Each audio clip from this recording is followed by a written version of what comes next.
The Appalachian Trail is a 2,200-mile-long footpath that extends from Georgia to Maine, going through 14 states, 2 national parks, and 8 different national forests. It is both the longest walking-only footpath as well as being one of the oldest and largest volunteer conservation projects in the world. Over 200,000 hours of volunteer work is needed annually to maintain the trail, and this is done solely by the 31 trail clubs that watch over certain sections. But how did this idea of a 14-state hiking footpath become one of the symbols of America's outdoors? It started with this man, Benton Mackay. After the death of his wife, Mackay, a Harvard forester, began constructing this idea of a rural society that would take advantage of the wilderness areas of the East. In his famous article published in 1921, An Appalachian Trail, a Project in Regional Planning, Mackay noticed that the West had monopolized federal lands compared to the East, something that is still seen today. He also noticed that the rural population had finally dipped below the urban. He proposed a new approach to the problem of living and introduced the country to the idea of an Appalachian Trail. After garnering support from local trail clubs in New England, Mackay began construction of the trail. He was replaced as head of the project by Myron Avery, who completed it in 1937.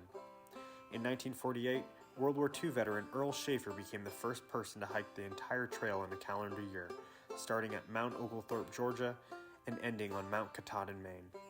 He said he did it to hike the war out of his system.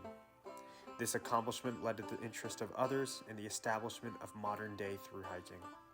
As a result, the trail grew more in popularity and needed more resources for maintenance.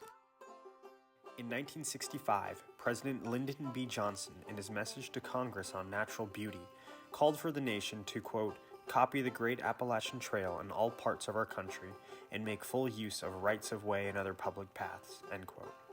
3 years later, LBJ signed the National Trail System Act to provide additional recreation opportunities and to promote the preservation of access to outdoor areas and historic resources to the nation. This gave the Appalachian Trail the federal designation and protection as a National Scenic Trail, one of 2 at the time. The trail is different from what it was in 1937. Millions of people hike at least some portion of the trail each year, and over 60% of the trail is now owned by some sort of government agency. Today, the trail exists due to a co-management system that combines the strengths of public and private partnerships. This allows both local and national considerations to play a role in the decisions that affect the path. As a result, over 250,000 acres of land is managed and protected by Appalachian Trail partners. This corridor represents all 4 ecosystem services from hiking, carbon sequestration, energy production, and biological diversity. Additionally, the trail has become the site for invasive species management, native biodiversity, and forest health studies that promote conservation on and off the trail.